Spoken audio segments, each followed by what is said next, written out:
안녕하세요. 우르시누스의 하이델베르크 요리문답 해설 제 두 번째 주일 사람의 비참함에 관하여 한번 생각해 보도록 하겠습니다. 하이델베르크 요리문답을 해설해주는 여러 책들이 있지만 그 중에서도 하이델베르크 요리문답의 작성자인 자카리아스 우르시누스의 해설이 담긴 책을 참고하여 내용을 살펴보도록 하겠습니다.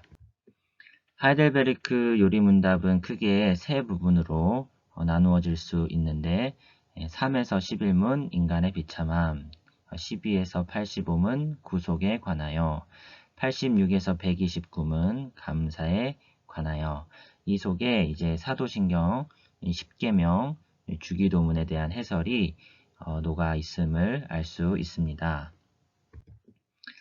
3문입니다. 그대의 비참함을 어디에서 합니까? 답, 하나님의 율법에서 합니다. 비참이란 용어는 죄책과 형벌의 악을 포함하기 때문에 죄라는 용어보다 훨씬 더 포괄적인 의미를 지닌다라고 설명하고 있습니다. 벌코프 조직신학을 참조해 보면 오늘날 악에 대해서는 많이 이야기하지만 상대적으로 죄에 대해서는 거의 말하지 않는다. 그러면서 악과 죄의 범주가 서로 다르다. 이게 아까 전처럼 악이 더 큰 범주다. 그 안에 죄가 있다. 라고 설명을 하고 있는 것이죠. 질병도 악이지만 엄밀히 말하면 또 죄라고 말할 수 없다는 것이고요. 그냥 죄에 대한 현상과 결과이겠죠. 죄는 엄밀히 말하면 도덕적 악이다 라고 말하고 있습니다. 죄와 죄책 그리고 형벌, 이 포함관계를 좀 구분하기가 쉽지 않았는데요. 죄책의 악이란 모든 죄요. 형벌의 악이란 모든 괴로움과 고통과 우리의 이성적 본성의 파괴이며 또한 형벌로서 후에 발생하는 모든 죄들을 뜻한다. 그래서 이 형벌의 위치가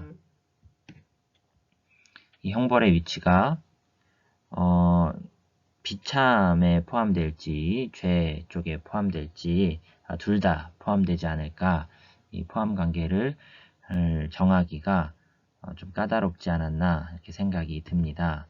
예를 들어 다윗이 이스라엘 자손을 계수한 일이 그 자체가 하나의 죄였고 동시에 그 이전에 범한 죄에 대한 형벌이었다.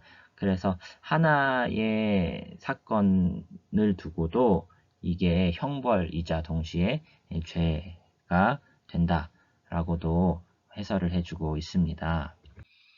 죄책은 율법 또는 도덕적 요구를 어긴 행위에 대해서 처벌 또는 정죄를 받게 되는 상태를 말한다. 그래서 죄책하면은 이제 상태와도 관련이 있다라고 말할 수 있고요.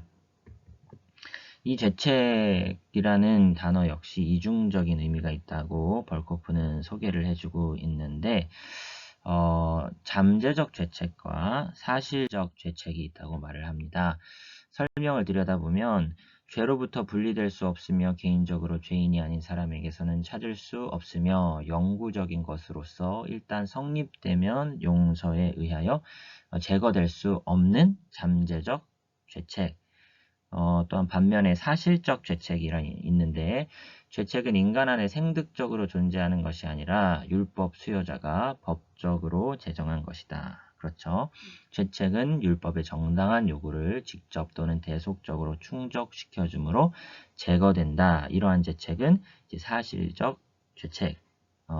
잠재적 죄책은 이제 생득적, 그렇죠. 또 부패함이기 때문에 용서를 통해서 그 부패함이 제거되는 것은 아니죠. 그러나 생득적인 죄책이 아니라 이제 법률상의 어떠한 actual guilt는 이제 그 율법의 정당한 요구를 충족시켜 준다면 이 죄책은 제거될 수 있다. 이러한 이 사실적 죄책이 있음을 설명해 줍니다. 그러니까 죄책이라는 것도 이중적인 의미로 사용되기 때문에 조금 엄밀하게 구분지어 개념을 정리할 필요가 있다는 것이죠. 죄는 불시에 인간에게 덮쳐서 인간의 삶에 독을 주고 그의 행복을 파멸로 이끈 재난이 아니라 인간이 의도적으로 따르기로 선택한 악한 길이다 라고 말을 하지요. 도덕적 죄라는 것이죠. 죄는 도덕적 속성이 있다는 것이죠. 근본적으로 죄는 우리가 책임을 질 수 없는 연약성, 실수, 불완전성과 같은 수동적인 어떤 것이 아니라 하나님을 적극적으로 반대하는 것이다 라고 벌코프는 설명을 합니다. 특별히 이 첫 번째 범죄, 아담이 행한 범죄는 그 안에 어떠한 연약성이나 불완전성이 없었음에도 불구하고 선악과를 따먹죠. 하나님을 적극적으로 반대하는 대표적인 경우다라고 볼 수가 있겠습니다. 4문입니다. 하나님의 율법이 우리에게 요구하는 것은 무엇입니까? 그리스도께서는 다음과 같이 요약하여 가르치십니다. 내 마음을 다하고 목숨을 다하고 뜻을 다하고 힘을 다하여 주 너의 하나님을 사랑하라 하셨으니 이것이 크고 첫째 되는 계명이요 둘째도 그와 같으니 내 이웃을 내 자신같이 사랑하라 하셨으니 이 두 계명이 온 율법과 선지자의 강령이니라. 마음을 다하고 목숨을 다하고 뜻을 다하고 힘을 다하여 하나님을 사랑하지 않는 것이 죄겠죠. 또한 이웃을 자신같이 사랑하지 않는 사람 역시 저주를 받으리라 라는 뜻이다 라고 해설하고 있습니다. 마음을 다하여 하나님을 사랑한다는 것은 그의 무한히 선하심을 정당하게 인정하며 그를 우리의 최고선으로 여기고 높이 우러르며 최고로 그를 사랑하며 오직 그의 안에서만 즐거워하고 그에게만 신뢰를 두며 다른 모든 것보다 그의 영광을 사모하여 그를 불쾌하시게 하는 생각이나 성향이나 욕망이 우리에게 조금도 없도록 하는 것이요. 우리가 극진히 아끼는 모든 것을 다 잃어버리거나 극심한 재난을 당할지언정 그분과의 교제로부터 분리되거나 아무리 사소한 문제일지라도 그를 거스르는 일은 결코 행하지 않는 것이요. 또한 마지막으로 우리로 말미암아 오직 그분만이 영광을 받으시도록 모든 일을 도모하는 것이 주 너희 하나님을 사랑하라 라는 계명에 담긴 의미다 라고 해설해 줍니다. 마음이란 애착과 욕망과 성향들을 뜻한다. 그러므로 하나님께서 우리의 마음 전체를 요구하신다면 그것은 바로 다른 무엇보다도 내 애착, 욕망, 성향을 다하여 주님만을 사랑하는 것을 원하신다라는 뜻이라는 것이죠.